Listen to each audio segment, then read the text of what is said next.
The Arab states are renowned for their spectacular and monumental architecture. Think of Burj Khalifa and Palm Islands in Dubai, the Louvre Museum in Abu Dhabi, and the 10,000-room hotel being built in Mecca. Fueled by these states' immense oil wealth, they're constructing buildings with a scale and ambition unparalleled anywhere in the world. The Qatar 2022 World Cup is no exception. Despite being the smallest nation ever to host the football tournament, they've gone all out, creating 8 breathtaking stadiums, the envy of the world. All the stadiums are powered by solar panel farms, and given Qatar's scorching climate, their cooling systems have been meticulously designed. After all, fainting football superstars did not make the best headlines.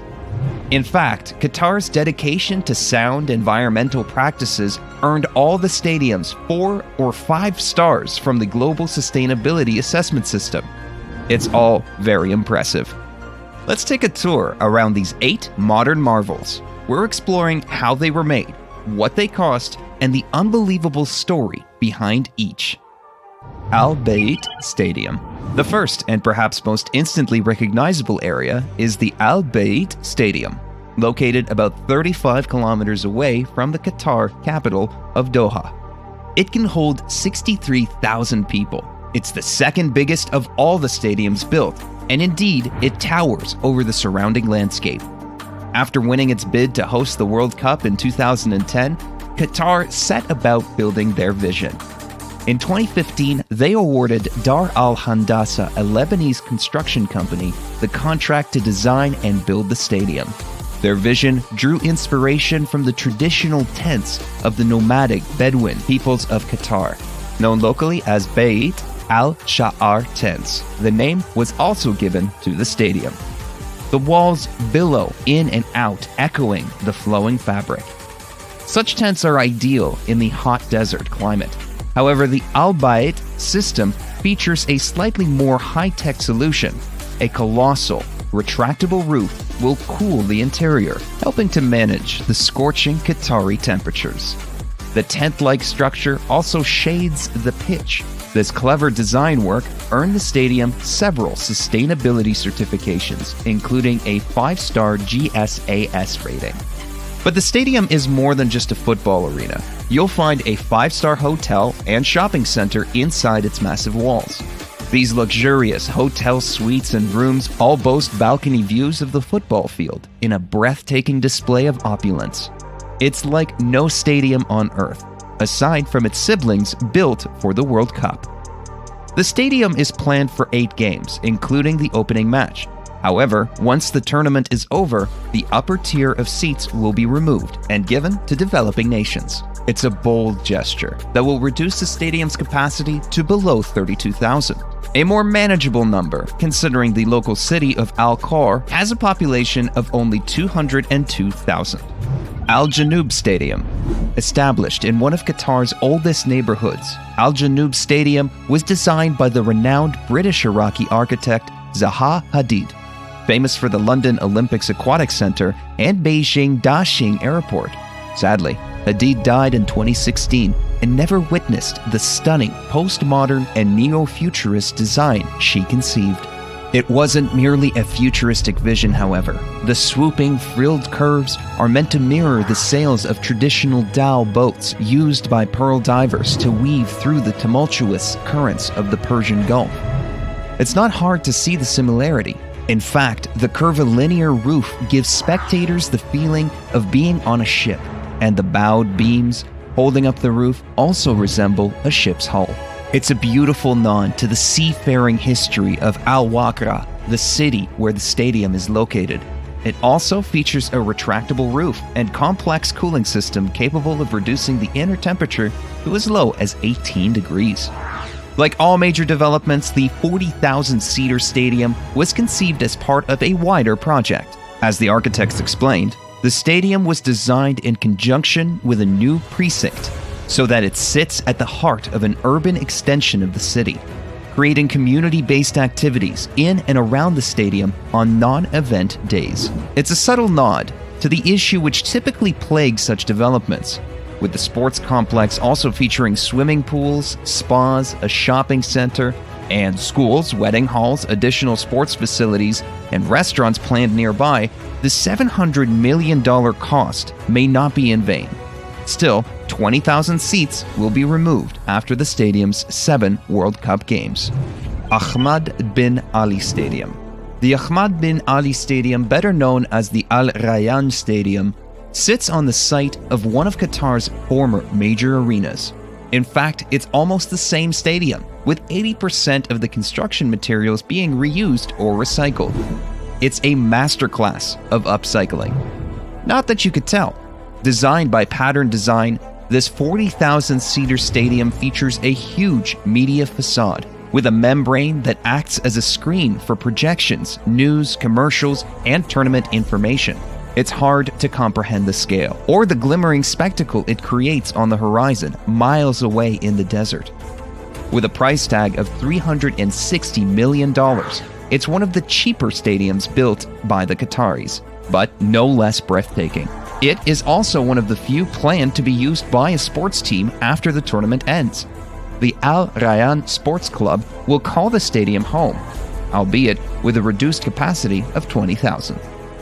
Al Rayyan is a multi-sport club and one of Qatar's most successful. With titles in basketball, handball, and volleyball, the stadium is sure to get significant use, although it's the football team that receives most of the attention. The stadium will host 7 matches through the 2022 World Cup, opening to the public in December 2020. It's already hosted 4 matches during the FIFA Arab Cup 2021, where it was a wild success. Al Thumama Stadium. Al Thumama Stadium is perhaps the most Arabic in its aesthetic. Named after a native tree, its design is based on the traditional gafia, a woven hat popular amongst Arabic men. It's an unusual design choice for a football stadium. Still, it certainly strikes a bold and elegant image on the Qatari skyline. In fact, so inspiring is the design that it was awarded the MIPIM Architectural Review Future Project Award in the Sports and Stadiums category in France. Located in Al Thumama, a district of Doha, the stadium is just 12 kilometers south of the city center. The glistening stadium is therefore planned to be at the heart of the tournament, featuring 8 games including a quarterfinal. Like other stadiums, it has a capacity of 40,000 people, planned to be reduced to 20,000 following the tournament. It's also part of a wider development project. The $342 million stadium sits in a 50,000 square meter public park, brimming with greenery, not often seen in the arid country. It's a clear statement of Qatar's environmental ambitions. Where the 20,000 seats are removed, a boutique hotel is planned, and a branch of the world-renowned Aspetar Sports Clinic. A mosque will also feature inside the stadium, highlighting a desire for the arena to continue to serve the community long after the tournament has ended. After all, though Qatar is among the world's wealthiest countries, wasting billions on stadiums is a step too far, even for them. Already, the stadium has hosted 6 games in the FIFA Arab Cup 2021, including a semi-final between host nation Qatar and Algeria. Education City Stadium. The Education City Stadium isn't the most romantically named of the 8. Nevertheless, this 40,000-seater arena located in Education City, 7 kilometers south of Doha, has earned the nickname the Diamond in the Desert. A single glance tells you why. Designed by Fenwick Irebaren and Pattern Design, the building has a facade composed of a myriad of diamond shapes, giving the overall structure its jewel-like appearance.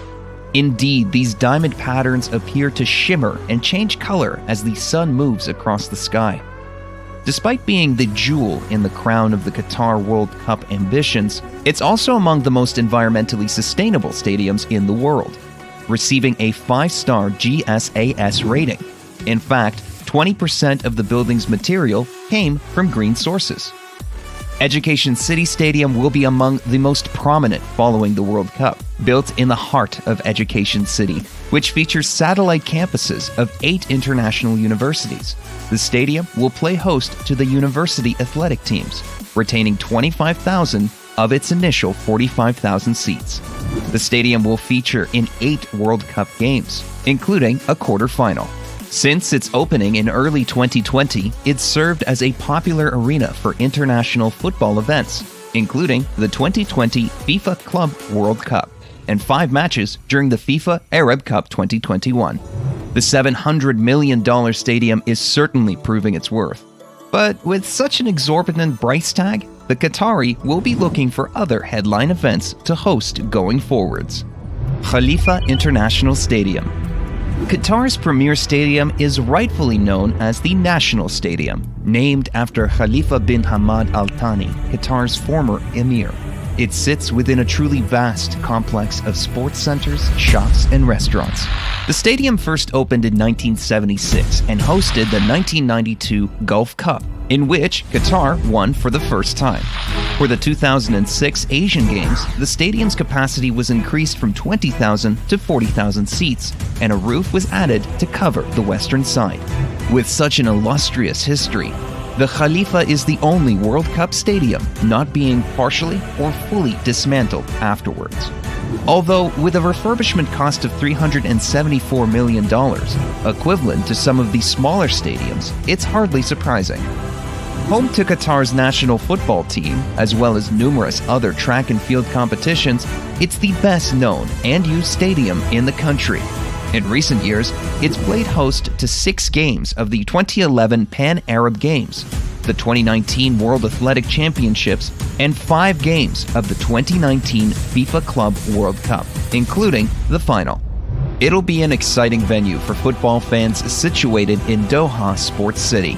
Nearby, in the Hamad Aquatic Center, featuring an Olympic-sized swimming pool and the Aspire Dome, the world's largest multi-purpose sports hall. The Villaggio Mall is also a stone's throw away, inspired by an Italian hill town. It features a 150-meter-long indoor canal, complete with gondolas. The Khalifa will be a centerpiece stadium for the nation, hosting 8 matches, including the third-place playoff. It's still not the biggest stadium the Qataris have built, however. Lusail Stadium. The biggest and boldest of Qatar's new stadiums is the humbly named Lusail Iconic Stadium. It will be the flagship stadium for the tournament, hosting 10 games, including the final. Its pure opulence in its design, designed by the renowned British architectural firm Foster & Partners, the stadium's design pays homage to the Fanar lantern and traditional handcrafted bowls and vessels used throughout the Middle East. It's envisioned as a dance of light and shadows, with the intense Qatari sun bouncing off the golden panels. It's just not golden panels. Solar panels also power the building, with the entire structure having a zero-carbon footprint. But such ambition comes with a sizable price tag. It reportedly cost $767 million, with construction being delayed a year. With a total capacity of 80,000, it's by far the biggest stadium of the 8. However, like almost all the stadiums, it's planned to be reconfigured after the event to a more manageable 40,000 seats. Parts of the building are expected to be repurposed into community spaces, including shops, cafes, athletic and education facilities, and even a health clinic. What remains of the upper tier will become part of outdoor terraces for new homes. It's an ingenious way to make use of these gargantuan structures. It'll be the center point of the new Lusail city, located 23 kilometers north of Doha. Lusail is even more ambitious than the stadium and will be the hottest destination for the tournament's spectators. Much of the city is yet to be complete, but it will eventually accommodate 450,000 people. It's planned to have marinas, residential areas, island resorts, commercial districts, and more. The Lusail Iconic Stadium will be the pinnacle of the city's achievements so far, being the 5th largest future stadium in the world. It'll make for one unforgettable final match. Stadium 974. The most impressive stadium isn't the biggest, however. Stadium 974, formerly Rasba Aboud Stadium, is a 40,000-seater arena unlike anything anywhere on the planet. In fact, despite opening in November 2021, the stadium won't exist in a few years. That's right. After the World Cup ends, the entire structure is planned to be dismantled. Indeed, from its conception, the whole stadium was built with impermanence in mind. Its name, which pays homage to Qatar's international dialing code, is also an element of its design. Constructed from 974 recycled shipping containers and modular steel, the extraordinary stadium is a blueprint for future tournament hosts worried about being stuck with an expensive stadium they can't fill. It's the first temporary venue in FIFA World Cup history. Its inventive design uses containers for bathrooms and concessions, as well as the stadium's outer wall. Despite this cobbled-together approach, the waterfront area is uniquely beautiful, maintaining the grandeur of traditional stadiums but with a modern eco-spin. It received a 4-star sustainability rating from the GSAS. Nor are the Qataris wasting their efforts. The stadium was tested on the 2021 FIFA Arab Cup's opening day and is planned to host 7 matches during the 2022 World Cup, up to the last 16. It's unknown exactly how much the temporary structure cost to build, though the site will become a waterfront development after being deconstructed. The shipping containers, modular steel, and seats will be provided as assistance to underdeveloped countries worldwide. You bet it won't be the last temporary stadium to feature in a World Cup, but it will be the benchmark by which all others are measured. But what do you think? Has Qatar exceeded expectation by producing the greatest football stadiums in the world? Or are they yet more monumental structures that will fail to live up to the hype? After all, stadiums of World Cups past are often doomed to financial problems, remaining empty for years. And what do you think of the temporary stadium? Is this an ingenious solution to the problem? Let us know in the comments below. If you enjoyed this video, make sure to watch our other video on the top 5 mega projects in Dubai. Thanks for watching. We'll see you next time.